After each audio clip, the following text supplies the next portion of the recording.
UK and EU negotiators are racing to reach a post-Brexit trade deal with just 4 weeks until the transition period ends.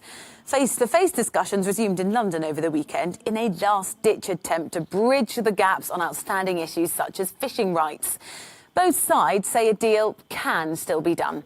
Evelyn Laverick tells us more. Morning. It's yet another crunch week for the Brexit talks between Europe and the UK. With a sense of purpose, there was no let-up in discussions at the weekend between the EU's chief negotiator, Michel Barnier, and his counterpart, David Frost. Good afternoon. Afternoon, how are you? We continue to work even this Sunday.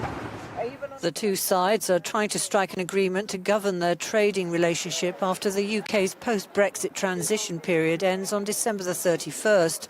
Foreign Secretary Dominic Raab said on Sunday that the talks were entering the last real major week and an agreement was still possible if the EU shows pragmatism.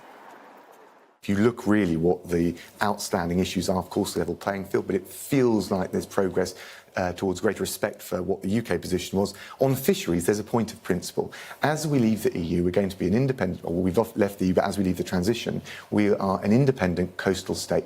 We've got to be able to control our waters. EU countries want their boats to be able to keep fishing in British waters, while the UK insists it must control access and quotas. If there's no deal, New Year's Day will bring huge disruption with the overnight imposition of tariffs and other barriers to UK-EU trade.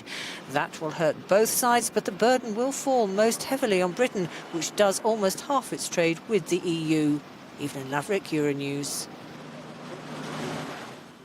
Well, let's go to Brussels to find out more and speak to our correspondent Shona Murray. Morning to you, Shona. It is looking a little bit optimistic that a deal could be reached this week. Is that right?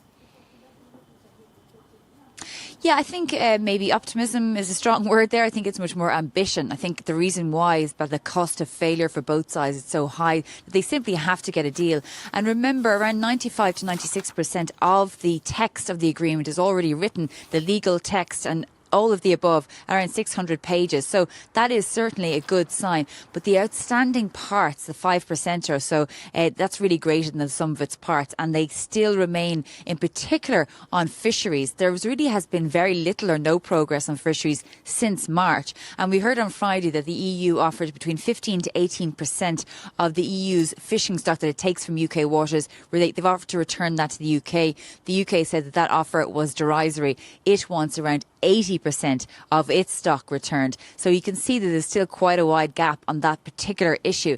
And on the level playing field, we heard there from Dominic Raab, there has been some movement on that. And particularly on the issue of state aid or subsidies, where the two sides are willing to agree a set of principles where any state aid given to any industry couldn't disproportionately affect the single market and vice versa. So there is some movement, but I think at the same time, we're still not there yet. But as you said there, Rosie, the cost of failure is so high that they really have to agree something by the end of the week. I mean, the sticking points have been the same for weeks now. We've talked about it countless times, Shona. If they can't come to an agreement, what happens next?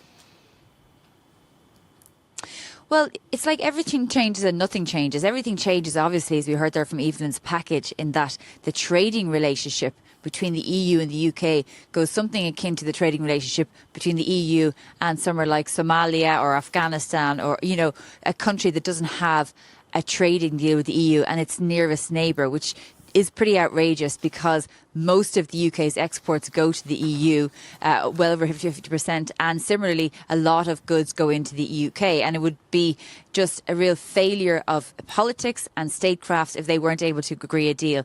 But at the same time, nothing changes, because if they don't agree a deal at the end of the week or by the end of the year, you'll just have chaos on the borders, and you'll have both sides having in January to come together and actually create a deal, because it's just not sustainable for there to be no deal between the EU and the UK when it comes to trade. The only thing is that we're returning back in January, having failed this time, the relationship will be much more acrimonious, so much more difficult. Rosie? Shona, thank you very much. Our correspondent there in Brussels.